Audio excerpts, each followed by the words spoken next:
कबीला रंग नसुली सारा रत जा रिश्ता खुशकी पानी जा सब रस्ता ओणू डोणू बूडारू नदियों बेला पट पहाड़ वाजू रेगिस्तानी सागर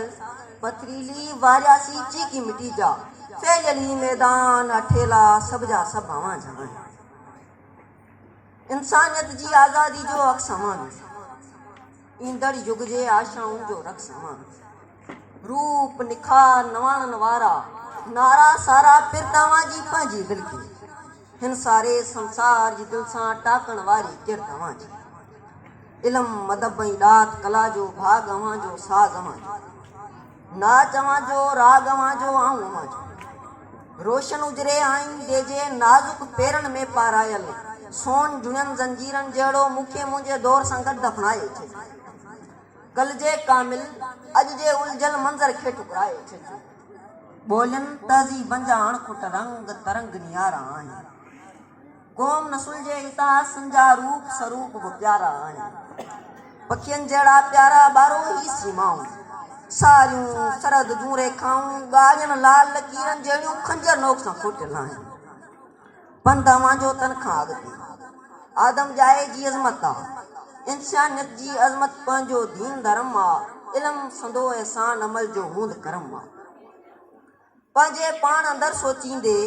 बुख ते के ज़ंजीर विझो वञे सारा ॾुख जा ॾींहं समेटियो सभु रवादारी सां जियो सारा क़दुरु खणी आदम जे इतिहाद खे हाणी आलम जे इतिहाद सां पाण पतो हो इंसानी तरक़ी लाइ लोचो दौर जदीद जे इल्म तजुर्बे ऐं ॻोल्हा सां नींहं हणाए नेठि अवां खे पंहिंजा रस्ता मिलणा आहिनि मुंहिंजे दौर जी पेशानी ते जो बि लिखियलु आहे मिटिजी वेंदो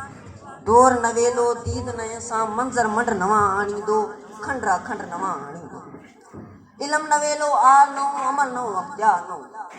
इश्क नो इज़हार नो सिंध नई संसार नो सो संसार अवां जो आहे ही जो हले थो हाणी उन खां अॻिते ही जो हले थो हाणी उन खां अॻिते दौर नओं जो लिया पाए रोज़ तके थो तंहिंजी आजियां करणी आहे हाण समय जो सिज लहे थो सुबुह नवेली सूरज नए में हिन पल इल्म पिरायो थाजो तंहिंजी निस्बत मिटणी आहे थोरनि सालनि खां पोइ हिन जो साॻियो कार्ज रहणो न आहे मुंहिंजा बचड़ा पंहिंजे तखयुर जो बि ईअं ई ऊचो रखिजो